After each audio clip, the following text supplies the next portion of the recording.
한 연구에 따르면 만성 근막통 환자와 섬유근육통 환자에서 비타민 B12와 엽산 수치가 낮은 경우가 많이 발견되었고, 이를 보충해 주었을 때 깨끗이 나았던 케이스도 있었다고 합니다.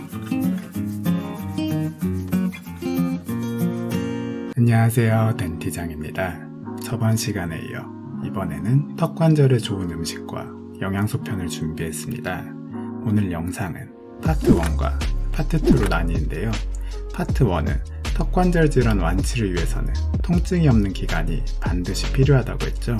실질적으로 통증 유발을 최소화하는 음식들을 분류해서 모아봤습니다.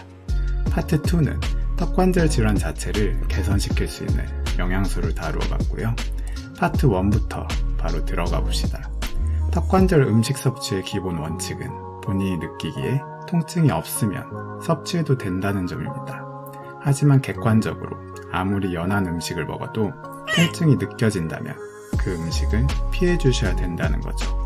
즉, 오늘 영상도 많은 음식을 추천드리지만 개개인에게 맞는 음식은 조금씩 차이가 있을 수 있다는 거겠죠? 메뉴가 궁금하니 이 솜사탕스러운 분위기의 음식점으로 어서 들어가 봅시다. 국자를 거꾸로 든 게 인상적인 주방장인데요.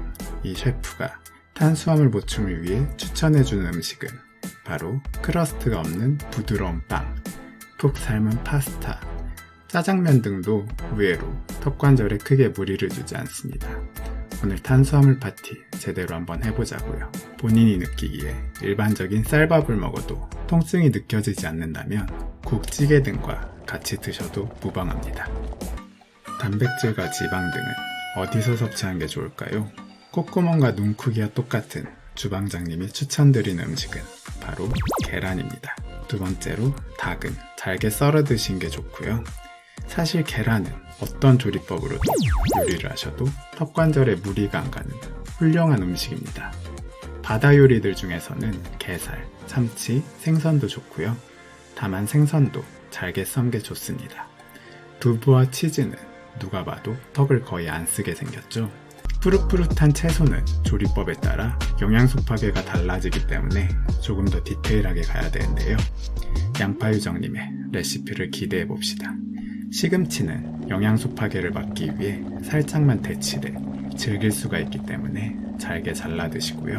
호박, 마늘, 콩의 지용성 영양소는 열에 강하기 때문에 끓여주시면 좋습니다.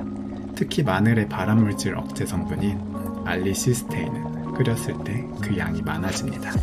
끓이는 동안 기름에 볶아 먹으면 좋은 당근, 토마토, 피망 등을 볶아줍시다. 토마토 역시 가열하면 항산화 물질인 라이코펜이 35% 증가하게 됩니다. 조리만큼이나 플레이팅도 중요하니 저처럼 이쁘게 담아주세요. 수용성 비타민이 풍부한 브로콜리, 양배추는 가열하면 영양소가 많이 파괴되지만 생으로 먹으면 턱관절에 무리가 갈 수 있기 때문에 잘게 잘라서 먹어줍시다. 디저트 먹을 시간이에요. 방금 야채 먹을 때 강냉이가 안 보였던 것 같은데 기분 탓이겠죠? 부드러운 제형의 젤리, 스무디, 푸딩 등은 턱에 무리 없이 드실 수 있는 디저트입니다. 위에서 언급한 음식들은 턱을 상대적으로 적게 쓰며 영양 보충을 할 수 있는 음식들이었습니다. 이제 파트 2로 넘어갑시다. 근육통에 중요한 5대 영양소가 있는데요.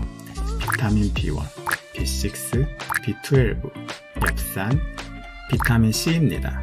만약 이들 영양소가 부족하다면 여러가지 기전에 의해 근막 통증 유발점에 흥분성을 증가시켜 근육통을 일으키고요. 이렇게 발생한 근육의 긴장감은 결국 턱관절 자체의 압력도 증가시켜 턱관절 질환을 일으킬 수 있는 것이죠.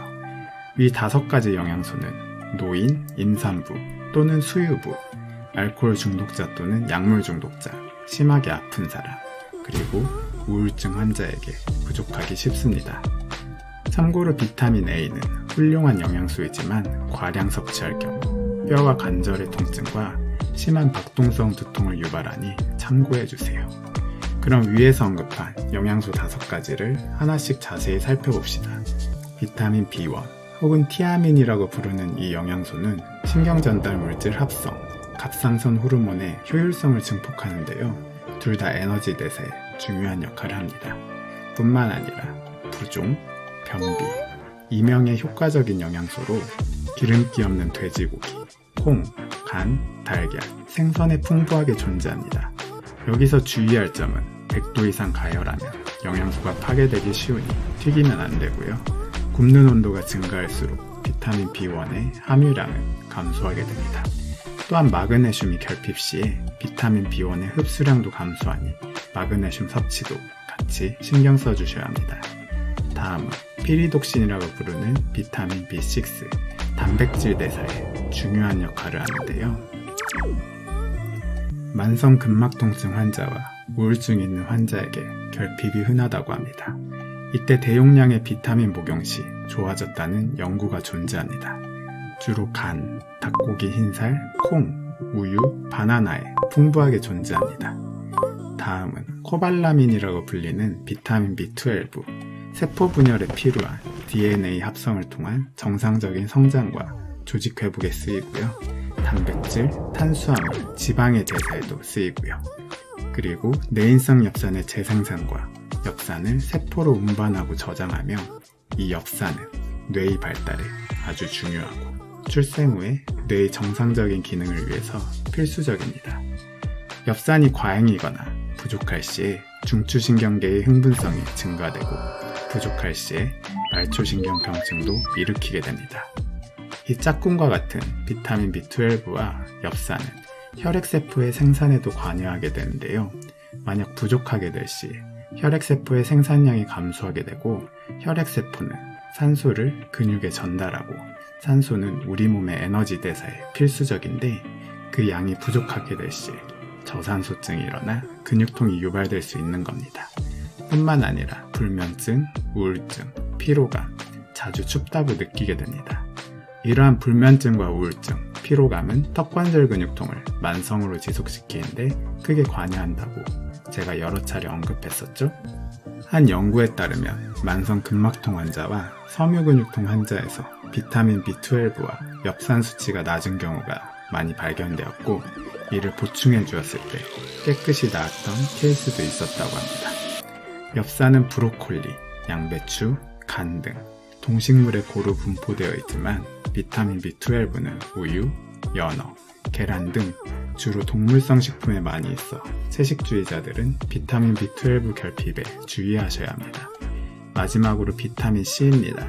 비타민 C는 강력한 환원제로 모세혈관의 취약성을 교정하고 콜라겐 및 신경전달 물질 합성에 쓰이게 됩니다. 운동 후 경직과 통증이 있을 시에 그리고 신체의 스트레스 반응에 기여하게 되어 이러한 시기에 비타민C 1g 정도를 미리 복용하거나 보충해 주었을 때 치료에 효과가 있었다고 합니다. 비타민C는 감귤류, 양배추, 토마토, 브로콜리 등에 많이 함유되어 있고 흡연을 하는 경우 비타민C 결핍이 일어나기 쉬우니 주의해 주세요. 오늘 영상은 여기까지입니다. 도움이 되셨다면 구독과 좋아요, 알림 설정 부탁드립니다. 감사합니다.